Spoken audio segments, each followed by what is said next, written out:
Well, today we're going to be going back to the basics and giving you a CAPY GACHA beginner's guide. And for a lot of you, you may not even realize that a lot has changed on this. It used to be called the CAPY machine, I believe, and we actually used to have 3 different ones. One for artifacts, one for mounts, and then finally one for the pets. Later, they all got merged together, and now we have the CAPY GACHA. And if there's one thing I want you to take away from this is don't go and spin this thing until you have 500 of these lucky silver coins. I'm guilty myself. We all get close and we go, you know what, I think I could hit it. And then next thing you know, you either take the loss or you're forced to spend money. Now, depending on how new your server is, this might just kind of pop up at random times for you. But once you make it past, I think that 21-day mark, this will show up every Friday. It'll last a total of 48 hours. And as you go into it, more of these actual mounts, artifacts, and pets will be unlocked. Now, when this game first came out 6 years ago and we were playing this, we would actually have to go and select the mount or the artifact or even that pet that we want, and it would showcase in the middle. Now, we just go and claim these 5 gold coins, and then we just go in there and decide what we're going to spend on. We can get 35 of these lucky silver coins from doing our tasks here. They're pretty straightforward, but a couple of tricks there. The chapter one, you can just kind of go log into the chapter, hit the cancel button, back out, and that'll count as a 1 turn of playing the chapter. This is a really quick, easy way to do it if you want to start spinning or if you just need that extra couple of silver coins. As far as the pet upgrade and the equipment enhancement, you can just kind of go and recycle everything and then just go right back in and upgrade whatever that gear or pet is. You can also get 2 lucky silver coins by watching the ad. I recommend you do this if you don't have the ad free. And there is numerous places that we can go and get more of these lucky silver coins. The best spot in my opinion is going to be the dungeon dive. Now, even after you go and use up all your turns in the dungeon dive, I really suggest that no matter what, even if this machine isn't around, spend 300 of your gems, go and get the 2 extra turns on it, because every 10 levels, I think you get like 10 or 20 of these things. Can't remember off the top of my head, but it's an easy way to go and get some of these coins,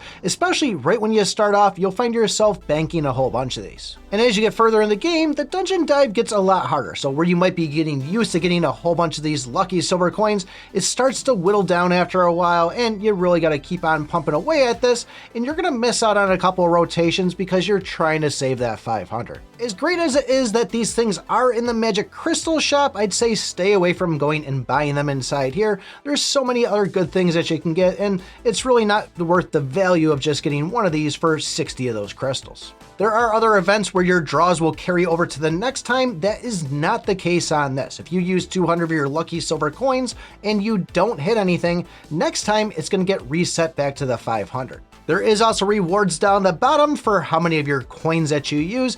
And let's say you go and hit the grand prize on 390. I wouldn't go and waste an extra 10 coins just to collect that next pet chest that you see down the bottom. It's really not worth it. We really want to try to save onto these things for the next time this is going to come around, and we want to make sure we have that 500 again. As far as the actual rewards we get from this, you can see that there's actually 5 different ones. There's 2 of the hammers, 2 of the gem chests, and then the 5 gold coins. Now, if you don't go and hit any of these things in the first 99 pulls, that 100th one is going to be a guaranteed pity that you have a chance to get one of those 5 items. And yes, it is possible to go and get those gold coins on it, but not everybody is that lucky to do so. Once you land on the hammers or even that gem chest, that 100 counter pity will reset. However, the gold one will not. It'll keep on counting down. If you do land on the gold one though, it will reset itself back up to 500. Oh, hey there, what's that? What should you redeem? I'm glad you asked that question. So like I said, if you are new to this, you won't be seeing what I'm seeing because I'm into the late game. I have everything unlocked, so you might not actually get to see and pick all the items that I have. But the first thing I'd probably go for with those gold coins is going to be a mount. The Luminous Dragon is a great first starter. A lot of people, once they unlock it, choose to go Diego because this is great for a lot of the builds, combo ones especially. If you are building a lot around skill, like the Reaper's Staff for example, that's where the Sphinx is a great one to use too. But before you go and start getting multiple copies of these, you want to actually go and get every single mount and every single artifact for those passive stats. And those passive stats are going to be what's labeled under the effects, and whether you actually are using this mount or not, those will still actually add to your overall numbers and power.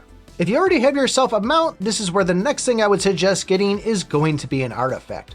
In the Demonic Eye, this is another great starter for you. If you ever go up against that vampire, this prevents the thing from having a portion of its heal. The Spear of Thor will work great with the Reaper Staff, the Demon Sword, this is going to be used on a lot of counter builds, and the fact that people will use Wukong, the Sphere, so that's a way to go, and something like a Durian Hammer, even a Mushroom Hammer. Heaven's Mark is like the holy grail for the Sky Splitter, so if you're using that, you're probably going to want to get that when you see it. And the Pangu, Xingtian, and Flying Knife are the 3 newest ones we have, well, at least not the Immortal one, but the 3 newest ones added to the CAPY GACHA. We got videos on those too you can check out if you finally see them and want to know more about them. So we also do have 2 pets inside here, and I would wait till I at least got 3 mounts and 3 artifacts so I could slot my Awakened side of my skills there, but Freya might be one that you actually want to jump on early. Now, if you have been pulling your pet eggs and you have grabbed some Immortal ones out of there, you won't actually be seeing Freya and Piggy in there until you actually grab them from the CAPY GACHA machine.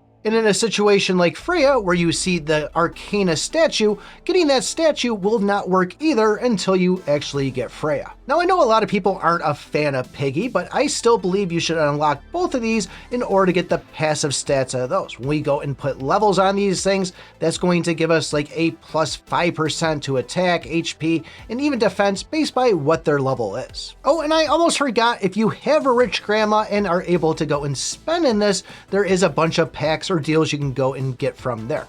But always make sure you start at the cheapest one and work your way up because they are the best value for just going and buying the one that's a lesser cost. But if you are going to spend money on this and want a way to save even more, take a look at this video right here.